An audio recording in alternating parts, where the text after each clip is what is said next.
Hey, this is Dennis Lavelle Bailey Jr., stu- student from Georgia Gwinnett. I am here to discuss about the Christopher Columbus King Ferdinand, the letters to King Ferdinand.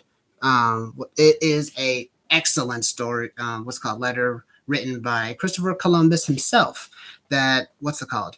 Despite being a first person perspective kind of story, I really enjoyed his description of his journey throughout, I think it was the islands of the Pacific, I think. And what's it called? It really shows the perspective of a man trying to basically get to know civilization and the other types of civilizations.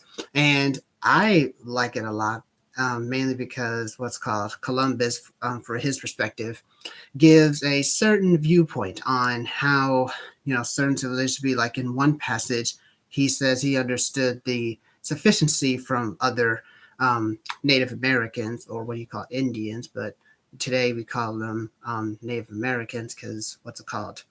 Um, of the significance, but the reason that it is relevant to today's culture or today's society is because it gives the reader, myself including, a certain perspective on the cultures of us Americans, Native Americans, and what's called other civilizations throughout the world.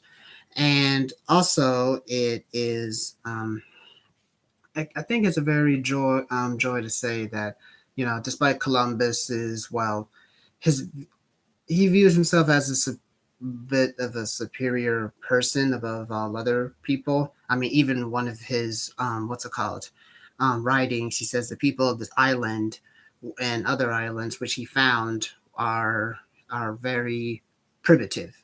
This very what's it called old style way of doing certain things such as gathering, food and technology, and also maybe even language to a degree.